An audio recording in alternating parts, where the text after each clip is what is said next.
The garage door was open. That's when I knew. My late husband's car was gone. 20 years of his life vanished overnight. My son sold it for a Paris trip with his wife. But one phone call the next morning changed everything. The man on the line said he had Dennis's car. Said there was something my husband wanted me to know. Something he hid before he died. My name is Carol, and this is how my dead husband saved my life and taught my son and his wife a lesson they will never forget. Before we continue, please leave a comment telling us where you're watching from and subscribe to Never Too Old channel. We're creating a community of people who know that our best chapters can happen at any age. Now, back to the story. The garage door was open. That's what I noticed first, standing in my kitchen with coffee going cold in my hands. I looked at it through the window above the sink. Just looked. The door rolled up, the space inside dark even with morning light coming in. Dennis never left it open. 43 years of marriage and he never once left that door open overnight. But Dennis was gone. 8 months now. I set the coffee down, walked to the back door, opened it. Spring air hit me, warm for April. The kind of morning Dennis would have been out there already, bent over that car with a rag in his hand. I crossed the yard. Grass needed mowing.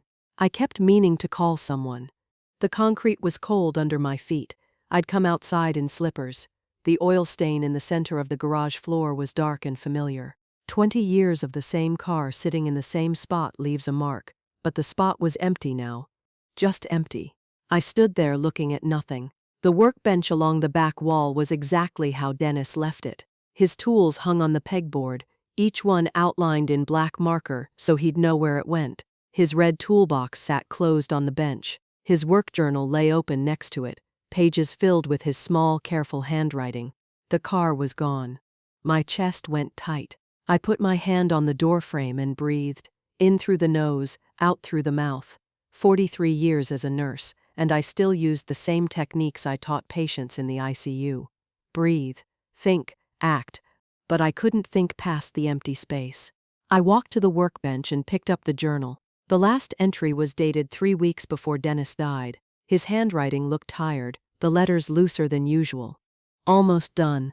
20 years on this beauty. Can't wait to teach Carol to drive her properly.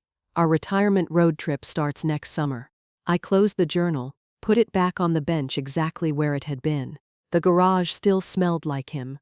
Motor oil and old leather and that orange hand soap he used. I could see him here, could almost hear the music he played on that old radio. Classic rock. He'd sing along when he thought I wasn't listening. A car engine sounded outside on Oakwood Drive. I turned. Brian's black BMW pulled into my driveway. Leased, not bought. He'd told me that at Christmas like I should be impressed. My son got out of the driver's side. 38 years old, and he still wouldn't look me in the eye when he knew he'd done something wrong. Even from across the yard I could see it. The way his shoulders hunched. The way he shoved his hands in his pockets. The passenger door opened. Vanessa stepped out. She was perfect. Like always. Hair smooth and dark. Designer sunglasses. Clothes that probably cost more than my grocery bill. She stood beside the car and looked at me standing in the garage.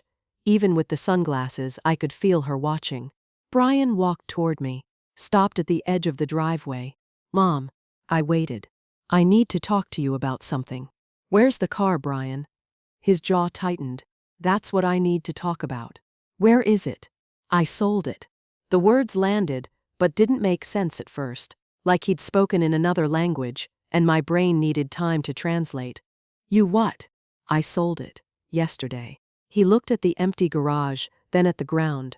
I needed the money. Vanessa has been planning this Paris trip for months. It's important for her business connections. I couldn't let her down.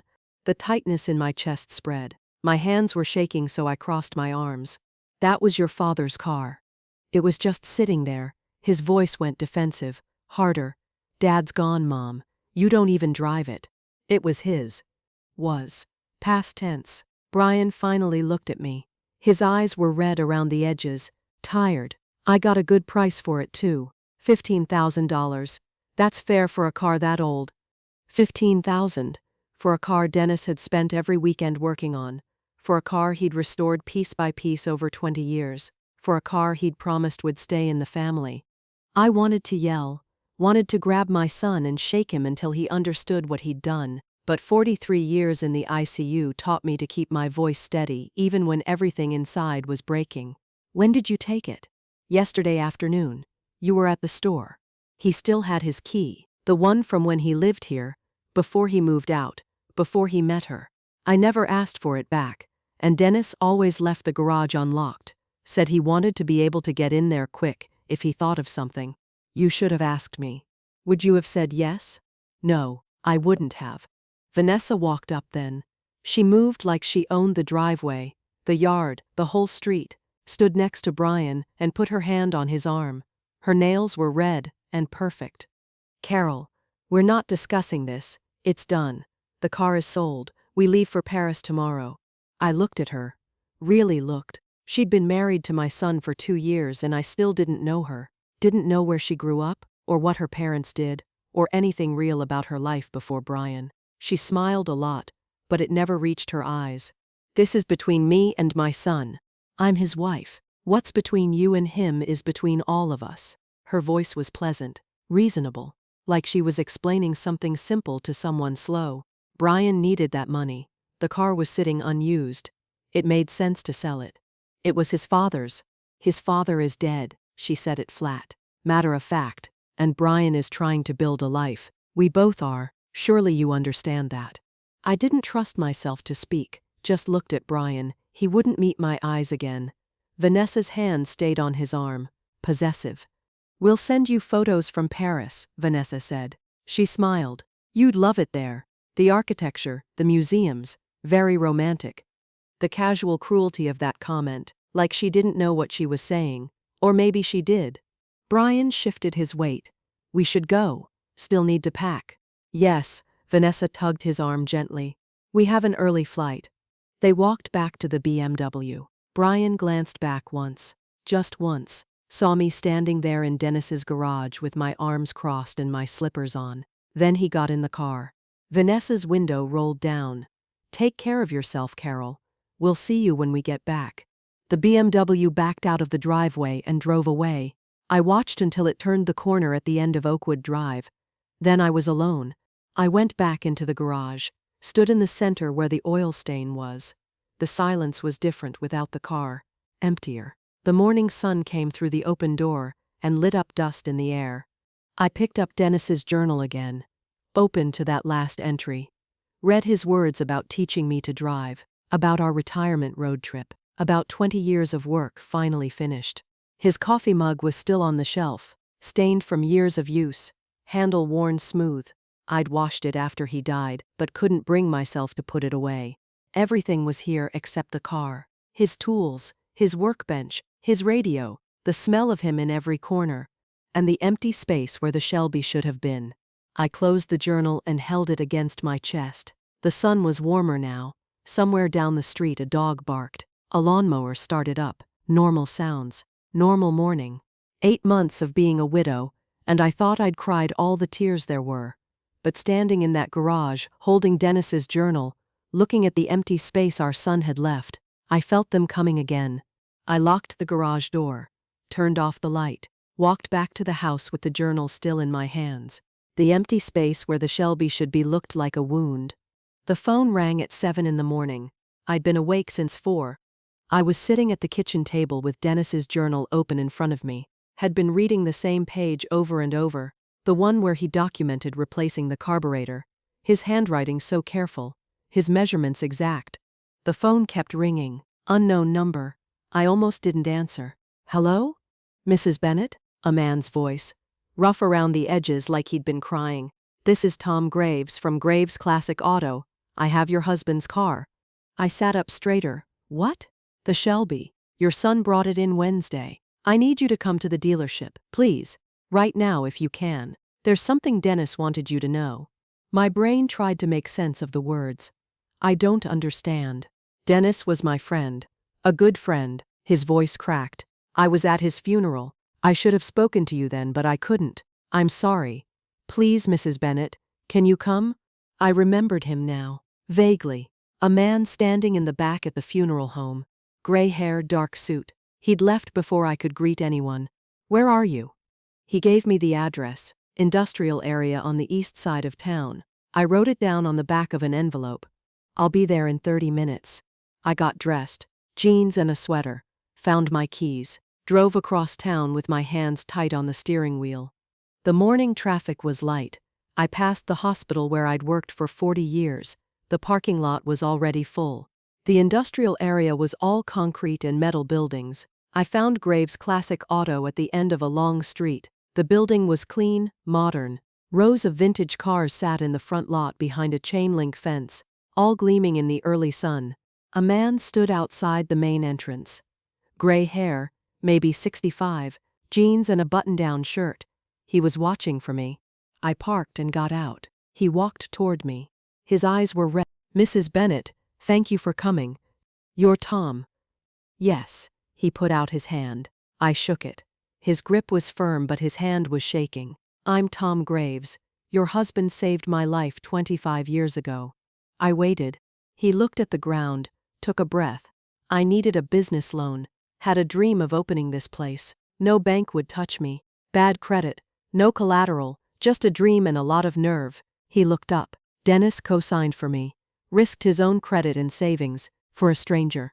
I paid back every penny but the debt went deeper than money. He never told me. He wouldn't have. That's who Dennis was. Tom wiped his eyes. This dealership exists because of him. I've been successful. Built a good life. All because your husband believed in me when no one else did.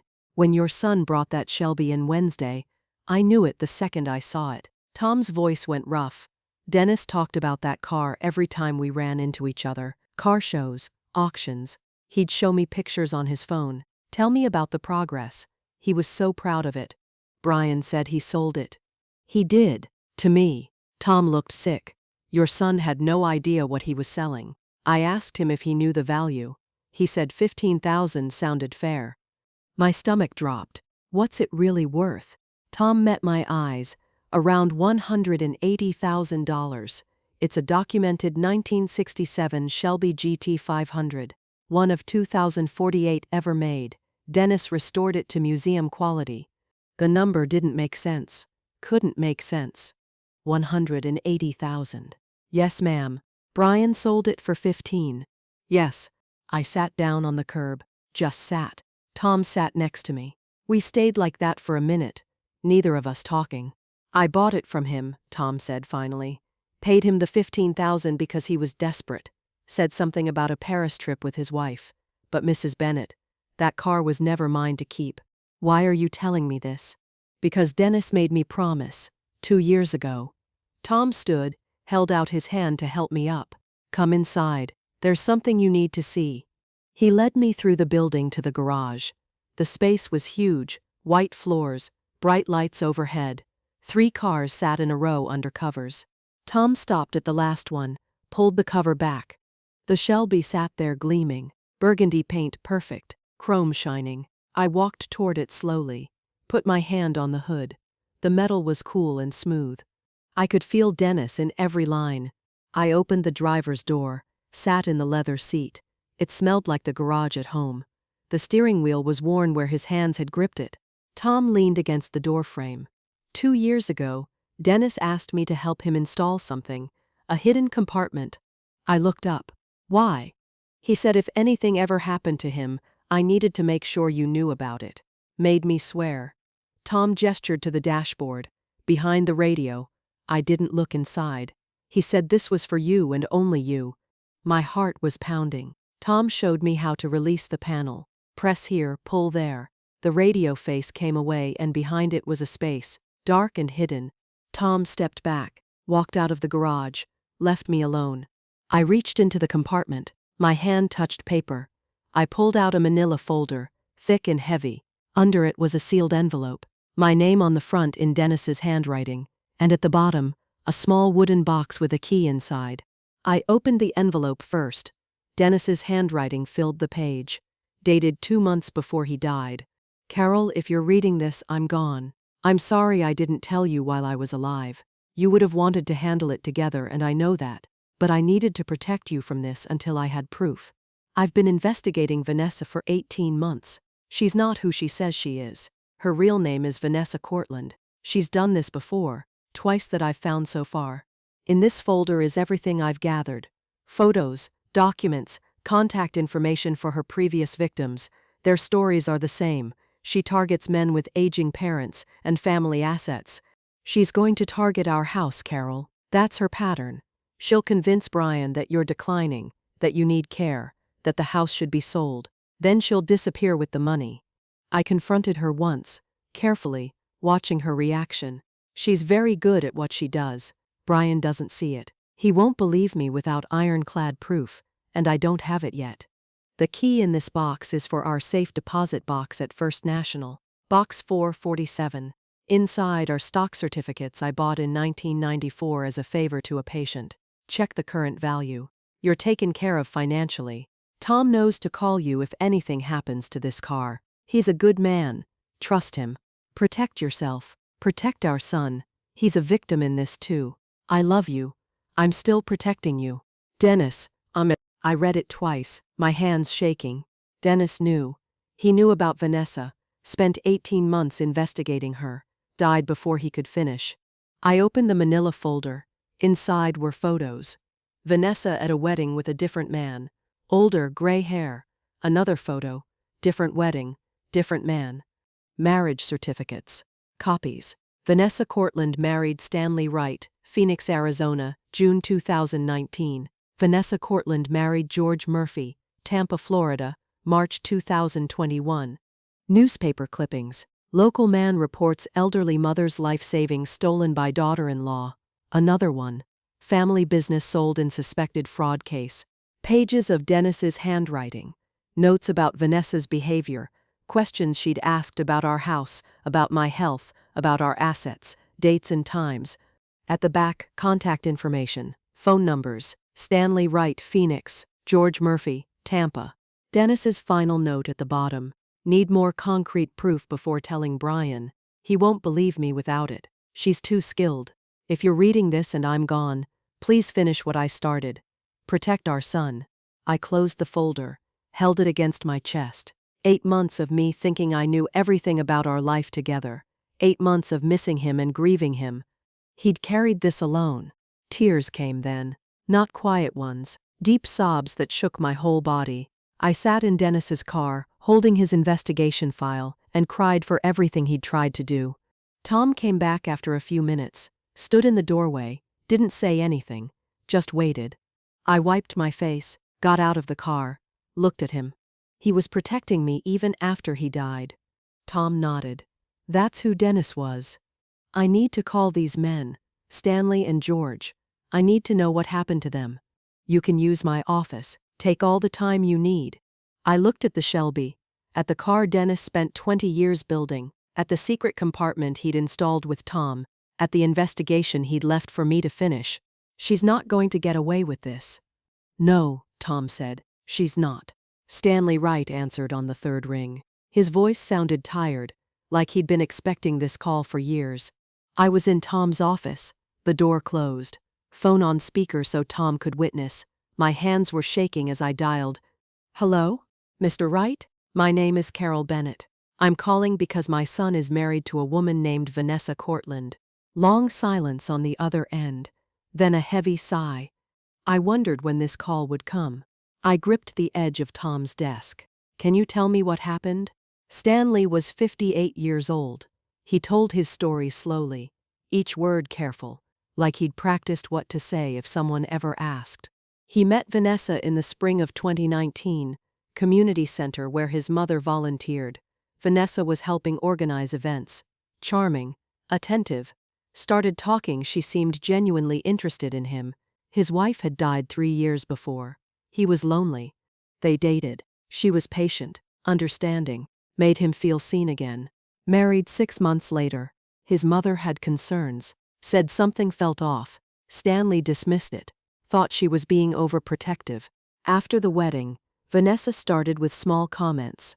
Your mother seems to be slowing down, have you noticed? She forgot my name yesterday. Is that normal? I'm worried about her driving. What if something happens? Stanley started noticing things he hadn't before. Normal aging suddenly looked like decline. Vanessa would find articles about dementia, leave them where Stanley would see them. Articles about elderly falls, injury risks. Over months, she built a case that his mother wasn't safe. Then she found a memory care facility. The best in the state. She deserves the best. $20,000 a month.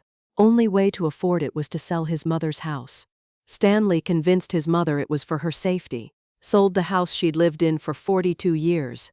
$280,000. Money went into a joint account with Vanessa. His mother moved to the facility a few months after the wedding. 2 weeks later, Vanessa disappeared. Cleaned out the account. Every penny. Left no forwarding address. Changed her phone number. Stanley tried to track her. Filed police reports. But the money was in a joint account. Technically legal. His mother died 6 months later. Stanley's voice cracked. She kept asking when she could go home. I kept telling her soon, but there was no home anymore. And no money to get her one. I closed my eyes. I'm sorry. Mom was fine, Mrs. Bennett. A little forgetful, but fine. She didn't need that place. She needed her home. He paused. Whatever Vanessa is telling your son about you, don't believe it. Document everything. She'll start small. Little comments about you forgetting things, being tired. Then she'll escalate. Thank you for telling me. Stop her, Stanley said. Please, don't let her do to another family what she did to mine. I hung up. Sat there staring at the phone. Tom brought me water. I drank it. Dialed the second number. George Murphy answered immediately. George Murphy. I introduced myself. Same opening. He sighed. Vanessa Cortland. Yeah. I've been waiting for someone to call. George was 61. His story was different, but the pattern was the same. Met Vanessa at his father's funeral in early 2021. She was there supporting a friend, she said. Found George afterward. Expressed condolences. She understood grief. Said she'd lost someone too. They talked for hours. She helped him through the darkest time.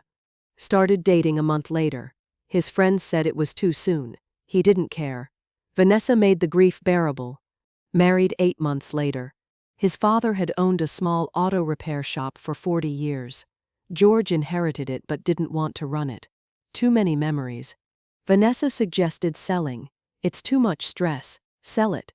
We'll take the money, travel, heal together, start fresh. Made sense to George at the time. Sold the shop for $195,000. Money went into a joint account. 3 days after the check cleared, Vanessa was gone. Completely vanished. George tracked her through credit card records to Costa Rica. By the time he got there, the money was gone. Laundered through multiple accounts. Impossible to recover. She targets men with aging parents and family assets, George said. That's her specialty. She researches them first, knows everything before she even introduces herself. He paused. Does your son have access to your house, your finances? Not yet, but she's been setting the stage. Then you have time. Stop her before she gets him to sign anything. After I hung up, Tom and I sat in silence.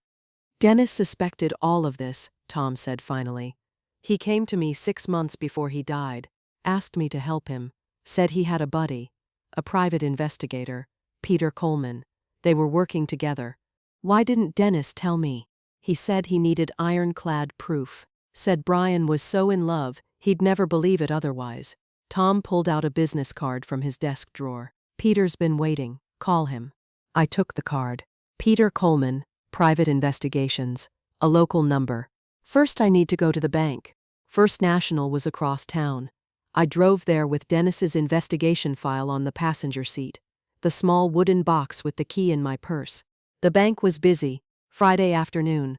People cashing checks, making deposits. Normal business. I asked for access to the safe deposit boxes. The manager, a woman in her 50s, led me to the vault. Box 447. The key fit perfectly. Inside was a single envelope. I opened it. Stock certificates in a protective sleeve. Documentation. A letter from Dennis. Carol, I bought this stock as a favor to a patient in '94. His son was starting a tech company and needed investors. I gave him $5,000, never expecting anything. The patient died the next year, and I honestly forgot about these certificates. Found them last month while organizing files. Looked up the company and nearly fell over. This is worth more than we ever saved. This is for you, for our future, for security. If you're reading this from the safe deposit box, something happened to me. Sell these when you're ready. Live well, travel, stay independent. Don't let anyone convince you otherwise. You're taken care of. Dennis. I took the certificates to the bank manager. Can you tell me what these are worth? She researched on her computer. Her eyes widened. Mrs. Bennett, TechCore Solutions went public last year. These shares are currently valued at approximately $342,000. I sat down. Just sat. The manager brought me water. Are you all right? My husband bought these? She pulled up records. Purchased May '94 for $5,000. The company remained private for 30 years, then went public. Stock price has been climbing. $342,000. Dennis left me financial security I never knew existed. I had resources now. Power. Options. I could fight Vanessa on equal footing. Saturday morning I met Peter Coleman at a coffee shop near the hospital. Tom had called him, set it up. Peter was 55, graying, methodical looking, former detective. He had folders with him, sat across from me in the booth. Dennis was my friend. When I heard about his death, I wondered if Vanessa would make her move. You kept investigating. Dennis made me promise not to contact you directly unless Vanessa acted against you. He didn't want to alarm you with unproven suspicions. Peter opened his folder. But I kept watching. He showed me printouts, digital footprint from the last 3 months. Vanessa active on caregiver forums under a fake name. Posts asking how to convince resistant elderly people they need help. Questions about assisted living facilities, memory care costs, property browsing history, Costa Rica real estate, financial investigation, credit cards in Brian's name, 3 cards, $32,000 total debt, charges for designer clothes, expensive restaurants, luxury hotel in Paris. Brian's salary as an office manager is $65,000 a year, Peter said. Not enough to support this lifestyle. She's living on borrowed money. Money he doesn't even know he owes yet. Peter laid out a projected timeline. Based on previous victims. Phase 1, Paris trip, build the dream, make Brian feel inadequate. Phase 2, next 2 or 3 months, she'll start concerns about you, suggest you're declining. Phase 3, 4 to 6 months, build the case for assisted living. Phase 4, 6 to 8 months, convince Brian to sell your house. My house is paid off, worth $320,000. Exactly. Her total take would be over $350,000. Peter closed the folder. She's in setup phase now. When they get back from Paris, she'll start the campaign in earnest. Can the police stop her? Not yet. She hasn't committed a crime in this state. The previous scams were in Arizona and Florida. Until she actually takes money or commits fraud here, police can't act. So we wait for her to hurt us. We build the case now. Document everything. When she makes her move, we're ready. Peter leaned forward. And Brian has to see the truth himself. If you just tell him, she'll convince him you're paranoid. He has to discover it. I understood. Brian wouldn't believe me without proof he found himself. That evening I sat at my kitchen table, made a list of everything I'd noticed from Vanessa over 2 years. 2 months ago, Brian asking where I keep the house deed. 6 weeks ago, Vanessa taking photos of every room during a visit. 1 month ago, Brian asking if I'd forgotten about lunch plans we never made. 3 weeks ago, Vanessa commenting how tired I seemed. 2 weeks ago, a brochure for Sunset Hills Senior Living falling from Vanessa's purse.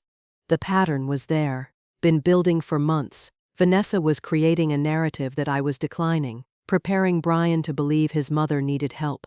I thought about the stock certificates, about why Dennis kept them in the bank, but hid the investigation file in the car. The answer was obvious. The bank was fireproof, secure, the safest place for something valuable.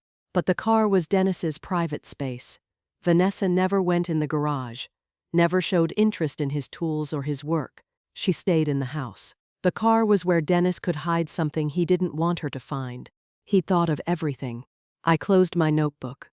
Outside, the sun was setting. Spring evening, warm and quiet. Dennis protected me in every way possible. Left me money.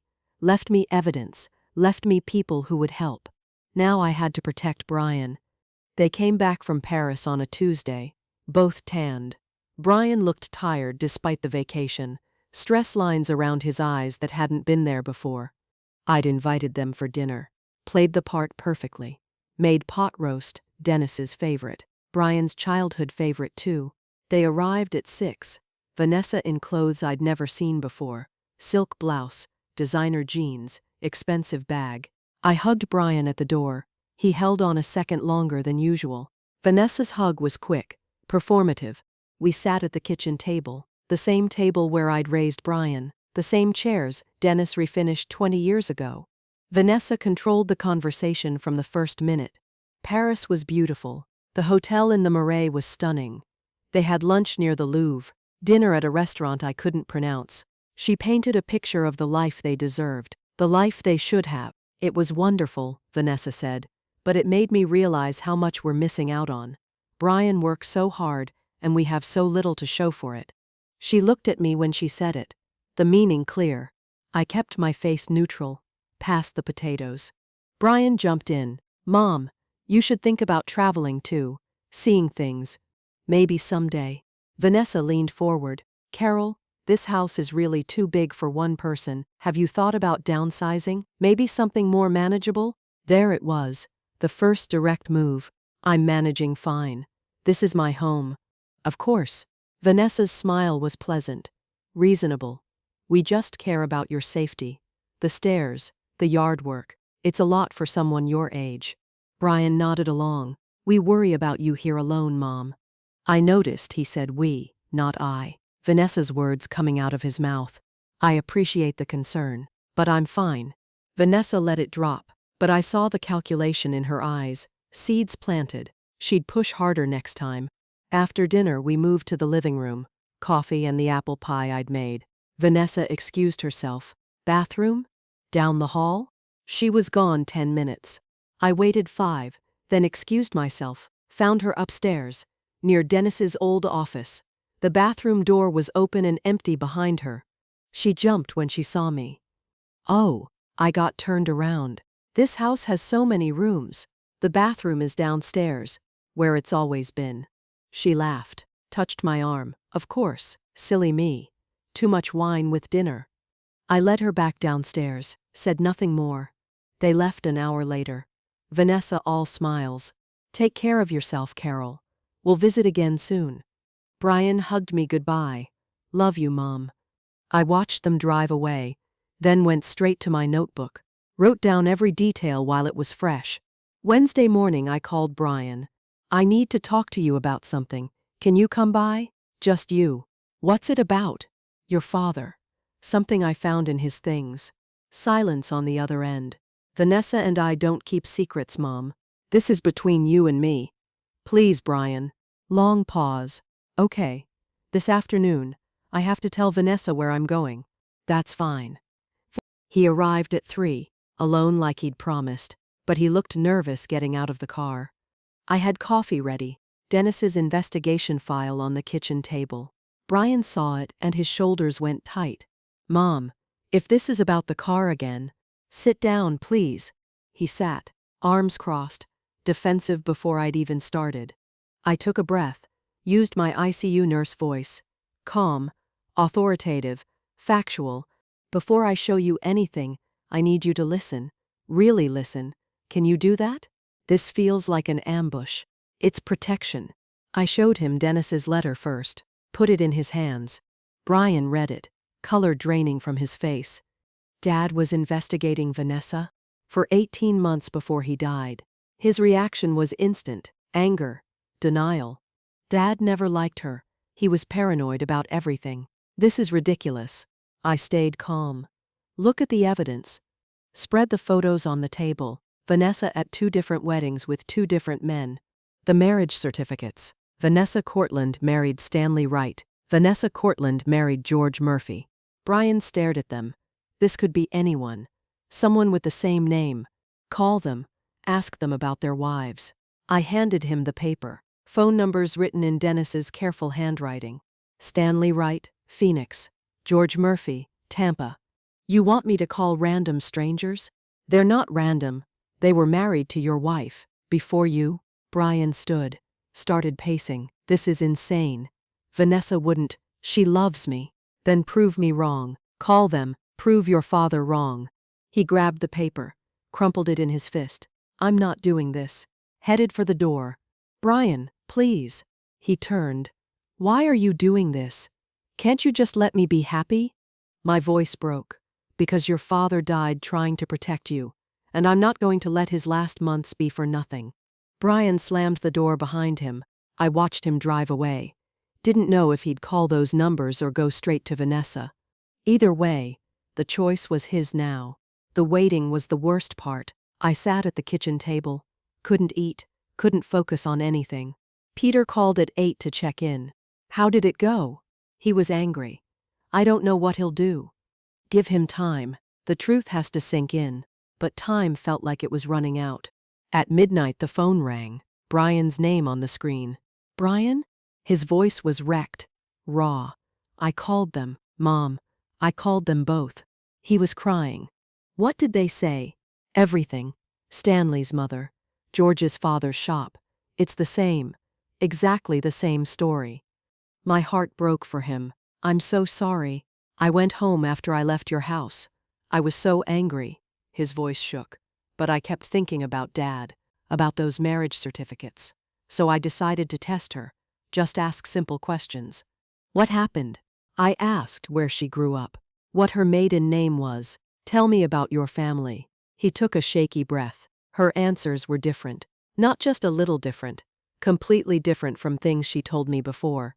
Different town, different college, different everything. What did you do? I pushed. Asked about the credit cards Peter found. The ones in my name I didn't know about. Brian's voice went flat. Her whole face changed. Mom. Like a mask came off. She said they were business investments. I wouldn't understand. So I asked what business. Asked her to show me. She said she didn't have to prove anything to me. That I should trust my wife. I kept pushing. Said I wanted to see the statements. They're in my name. She packed a bag right then. No more pretending. Said I was weak. Said I was just like what Dad said. Just like all of them. His voice broke. She walked out. Just got in her car and left. I've been calling her phone, she won't answer. Stay there. I'm calling Peter Coleman. I hung up and dialed Peter immediately. He answered on the first ring. I'm already tracking her through the credit cards. She checked into the airport Marriott an hour ago. She's leaving. Made multiple cash withdrawals over the last 2 hours. Got about 12,000 total. And she just booked a flight. He paused. Mexico City, 6 a.m. departure, one way. My stomach dropped. She's running. Yes, but I found something else. Vanessa Cortland is a stolen identity. Real Vanessa Cortland died in a car accident in 2018. This woman's real name is Linda Marsh. She's wanted for fraud in 2 other states under different names. Can the police stop her? I've been in contact with detectives in Arizona and Florida. They'll issue a warrant. If we move now, we can get her at the airport before she boards. What do you need? Brian's cooperation. His statement about the credit card fraud. Can he do that? Yes. I'll make sure of it. At 3 in the morning we met at my house. Peter, Brian, and me. Brian looked destroyed. Red eyes. Hadn't slept. He sat at the kitchen table while Peter laid out the situation. Vanessa is leaving on a 6 a.m. flight. Police are ready to arrest her on outstanding warrants. But we need your statement about the forged credit cards. This means it gets public, Peter said. You'll have to testify. Are you ready for that? Brian looked at me. What would Dad do? Your father spent his last months building a case against her. He died before he could finish it. He'd want you to stop her. Not for revenge, so she doesn't do this to someone else. Brian was quiet for a long moment. Then he nodded. Call the police. Let's go to the airport. We got in Peter's car. Drove through empty streets. 4 in the morning and the city was dark except for streetlights. Brian sat in the back seat, staring at nothing. I reached back, took his hand. He held on tight. The airport was just waking up when we arrived. Coffee shops opening, fluorescent lights harsh overhead, business travelers pulling luggage, looking tired. We stood behind a column near security. Peter positioned us where we could see but stay back. Police were already there. 2 detectives in plain clothes near the checkpoint.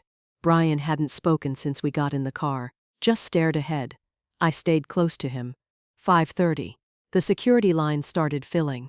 Then Vanessa appeared. 2 large suitcases, designer coat, sunglasses despite the early hour, hair perfect. She looked like someone going on vacation.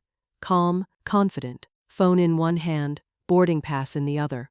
She got in the security line, pulled her luggage forward. The detectives moved.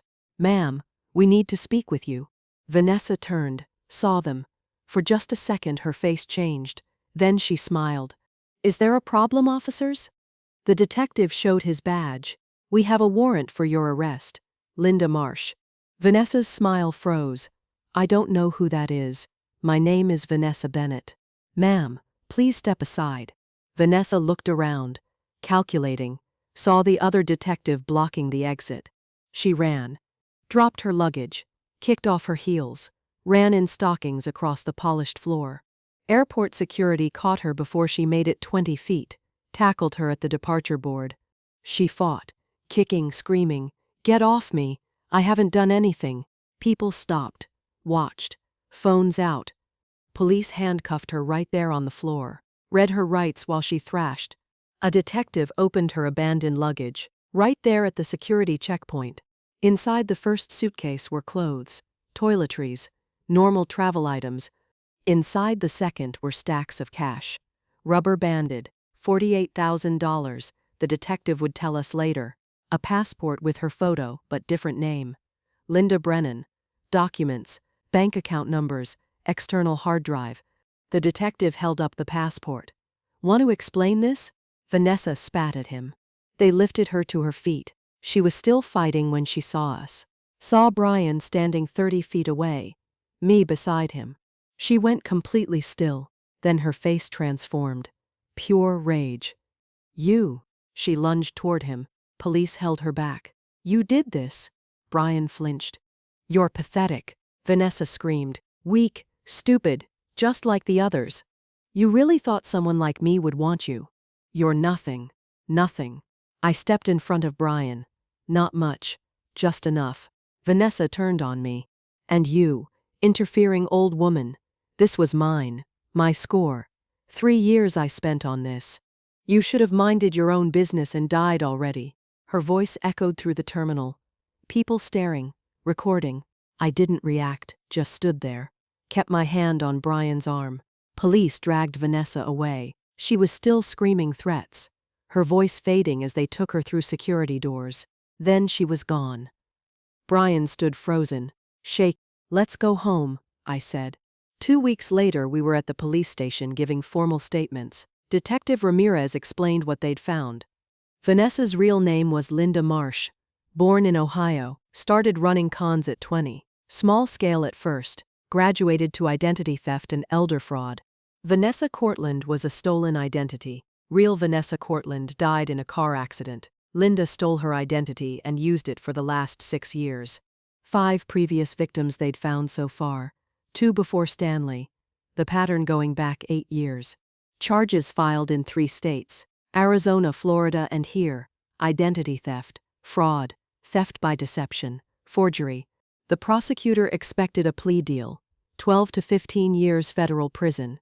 Stanley Wright and George Murphy's cases were reopened with new evidence.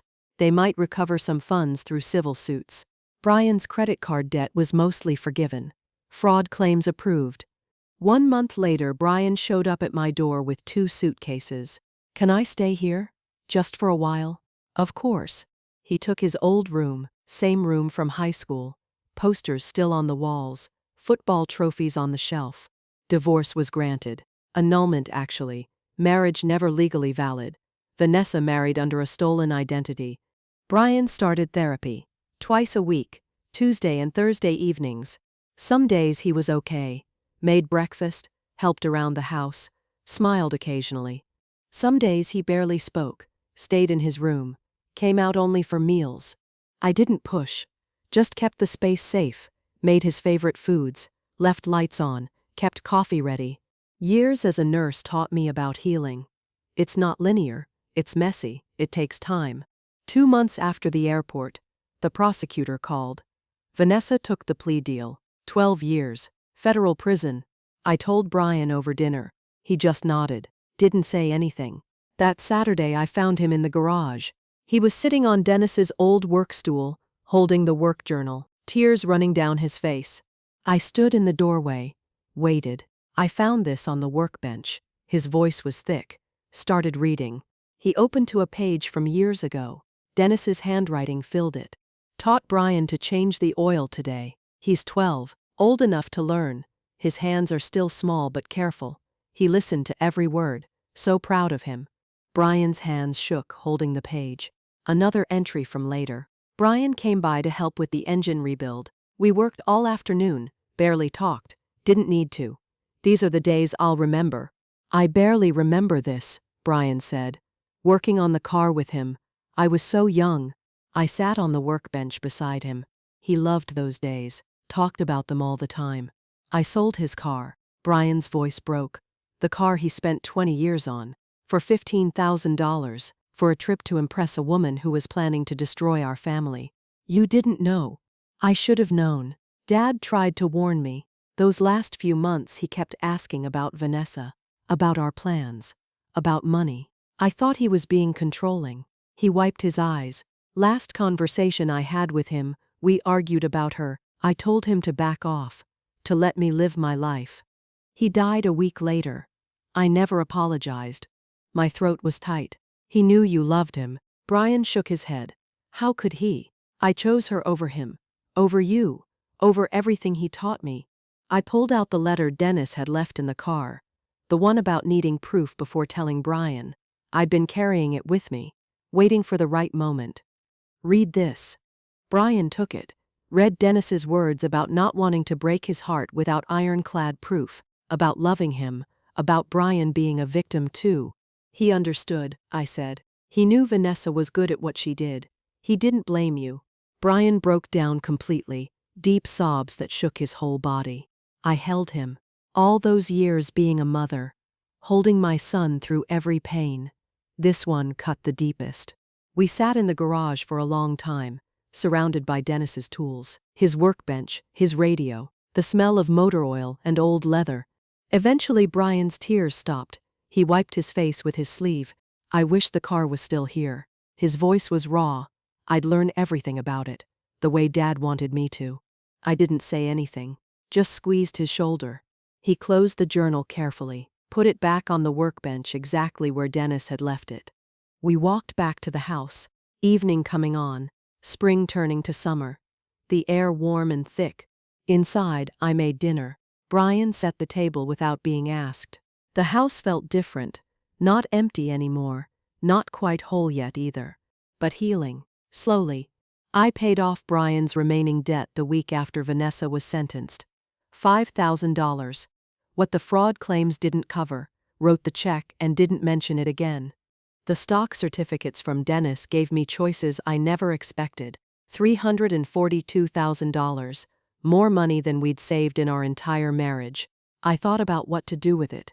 Stanley Wright, his mother dying heartbroken in a memory care facility she never needed. George Murphy, his father's shop sold, 40 years of work gone. I sent them each a check for $10,000, attached a note, for your mother's memory, from someone who understands. Carol Bennett, for Stanley. Similar words for George. For myself, I decided to stay in the house. Maybe travel a little, small trips, nothing fancy, stay independent like Dennis wanted. 2 months after the airport, on a Saturday morning, I heard an engine rumble outside. Deep, powerful, familiar. I looked out the kitchen window. The Shelby sat in my driveway. Burgundy paint gleaming in the sun. Tom Graves behind the wheel. My chest went tight. Brian was upstairs. I heard his door open, his footsteps on the stairs. He'd heard it too. We both walked outside, stood on the front porch. Tom got out of the car, smiled when he saw our faces, bringing her home where she belongs. Brian stared at the car, couldn't move, couldn't speak. Tom walked toward us, held out the keys to me. This was never mine, Mrs. Bennett. Dennis built it for you. I tried to find words. Tom, you paid Brian $15,000. I know. Tom shook his head. But this car is worth more than money. Dennis would want you to have it. Want Brian to learn it. That's what matters. Brian's voice came out rough. I sold it. I threw it away. Tom looked at him. You were a victim too. Your dad knew that. That's why he built the case, to protect you. Tom handed me the keys. Dennis told me once that this car was never really his. It was always meant for his family, for the people he loved. He gestured to the garage. You want help backing her in? We opened the garage door together. Tom backed the Shelby into its spot, the same spot it had left months ago, the oil stain on the concrete still there. The engine shut off. Silence settled. Then the garage smelled like it should again. Motor oil. Old leather. Dennis. Tom got out, stood looking at the car for a moment. He'd be proud of what you did, he said to me. Stopping her. Protecting your son. He looked at Brian. And he'd be proud you came back. That you're healing. Tom left after coffee, hugged us both. Brian and I stood in the garage after he drove away. The Shelby between us. I can't believe it's back, Brian said. Neither can I. He touched the hood, ran his hand over the smooth paint. I don't deserve this. Dennis thought you did. That's enough. 3 months later, on a Sunday morning, we started. Brian brought Dennis's work journal to the garage. I brought coffee. We opened the hood. Stood looking at the engine Dennis had rebuilt piece by piece. I don't know where to start, Brian said. I opened the journal, found the page marked Teaching Brian. Dennis's handwriting clear and careful. Start with the oil, I read. Check it first, every time. Before you drive her, know she's ready. Brian found the dipstick, pulled it, checked the level like the journal showed. His hands were steadier now, 3 months of therapy showing. We spent the morning going through the car together, checking fluids, examining filters, testing systems. Physical, methodical work, following Dennis's notes step by step. Brian's confidence grew as the hours passed. I saw Dennis in his movements, the careful attention, the gentle touch with tools. By afternoon, Brian was smiling, really smiling. I forgot how much I loved this, he said. Being in the garage, working with my hands. Your father loved these days with you. I remember more now. Little things. The way he'd explain everything twice to make sure I understood. The way he'd let me try even when I made mistakes. He closed the hood carefully. I'm going to take care of this car. The way he wanted. We'll take care of it, I said. Together. 4 months after Tom brought the car back, I decided it was time. Saturday morning. Spring turning to summer. I stood in the garage with the keys in my hand. Brian came out. You ready? I think so. We got in. Brian passenger seat, me behind the wheel. The leather seat was cool under me. The steering wheel worn where Dennis's hands had gripped it for 20 years. I adjusted the mirrors, checked everything like the journal taught us, started the engine. The Shelby roared to life. Deep rumble I could feel in my chest, the sound of Dennis's work, his patience, his love. I backed out of the garage carefully, Brian's hand on the door handle, nervous but trusting. Drove down Oakwood Drive, windows down, warm air coming through, the engine purring smooth and powerful. Brian laughed. Dad would lose his mind right now, in the best way. He taught me to drive when I was 17, on a stick-shift Ford. I stalled it 6 times, he never got frustrated. This is easier. We drove with no destination, through town, past the hospital where I'd worked, past the high school where Brian played football, just driving. The Shelby responded perfectly. 20 years of restoration paying off in every turn, every shift, every mile. After an hour, I headed home, pulled into the driveway, backed the car into the garage. Perfect fit, like it never left. I turned off the engine, sat in the quiet after. Dad would be so proud of you, Brian said. Of us, I corrected. That evening I made dinner. Brian came down and helped with the vegetables, chopping them the way Dennis used to. The house was quiet but not empty, the garage full again. Dennis's tools on their pegboard, his journal on the workbench, the Shelby in its place. I looked out the window at the garage, thought about Dennis's letter. I'm still protecting you. He was. The investigation he'd built, the stocks he'd left, Tom keeping his promise. Dennis loved me enough to prepare for everything. I wasn't alone. Never was. Never would be. So, that's my story. I'd love to hear what you think. Would you have been able to forgive your child for selling something that precious? Let me know in the comments, and subscribe for more stories like mine.